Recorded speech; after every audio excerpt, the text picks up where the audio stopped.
अस्सलाम वालेकुम नाज़रीन, मैं हूं वसीम अली। वेलकम करूंगा आपको अपने यूट्यूब चैनल के ऊपर। नाज़रीन, वफाक और पंजाब के दरमियान जो लड़ाई थी वो काफ़ी शिद्दत इख्तियार कर चुकी है और ये लड़ाई सियासत के ऐवानों से निकल कर ये लड़ाई जो है वो पुलिस के इदारे के अंदर तक भी पहुँच चुकी है। और मामला ये हुआ है कि आज से कुछ दिन कबल जब दहशतगर्दी एक्ट के तहत पंजाब गवर्नमेंट ने IG पंजाब को ये हुक्म दिया कि आपने वफाकी वज़ीर मरीम औरंगज़ेब और मियाँ जावेद लतीफ़ के खिलाफ जो है वो मुकदमा दर्ज करना है, तो वो इस चीज़ से इनकारी हो गए। और फिर उसके बाद CCPO लाहौर ने ये मुकदमा दर्ज किया।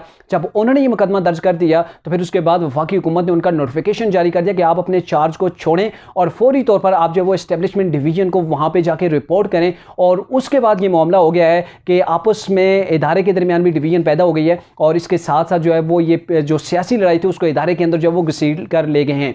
अब मामला ये है कि उसके बाद आज जो वज़ीर आला पंजाब हैं चौधरी परवेज़ इलाही, उन्होंने एक वीडियो लिंक के जरिए से पंजाब के जो सीनियर अफसरान से उनसे खिताब किया, जिसके अंदर CCPOs, DPOs और IG पंजाब भी शामिल थे। इनको ये कहा कि आपने अपना काम ऐसे ही जारी रखना है, हमने बिला तफरीक काम जारी रखना है, आपने जो किया है ज़बरदस्त किया है, मेरे हुक्म के बिना आपको यहाँ से कोई नहीं हटा सकता। और उसके बाद फिर ये देखने में भी आया कि CCPO लाहौर ने चौधरी परवेज़ इलाही के साथ मुलाकात की है। मुलाकात के अंदर चौधरी परवेज़ इलाही ने उन्हें जो है वो कहा, आसिन जी गले लग जाएं, आपने ज़बरदस्त काम किया है, ऐसा कोई काम कर ही नहीं सकता था, तो आपको मेरे हुक्म के बिना कोई यहाँ से हटा नहीं सकता, हम आपको कहीं जाने नहीं देंगे। तो ये चौधरी परवेज़ इलाही ने उन्हें घर पर बुला के कहा। लेकिन जो आइनी या कानूनी माहिरीन हैं उनके नज़दीक ये जो मामला है कि वफाक के अंडर ये इदारे होते हैं, जो IGs होते हैं या फिर DPOs होते हैं या फिर उसके अलावा आ जाते हैं CCPOs, तो इनकी नोटिफिकेशन जो जारी होते हैं वो वफाकी गवर्नमेंट करती है। और अभी वफाकी गवर्नमेंट ने उन्हें यह कहा कि आपने अपने चार्ज को वापस करना है, आपने रिपोर्ट करना है वापस, जो आपने वापस जो है वो अपने चार्ज को छोड़ देना है। लेकिन अभी तक उन्होंने ये ऐलान कर दिया कि मैं आप अपने चार्ज को उस वक्त तक नहीं छोड़ूंगा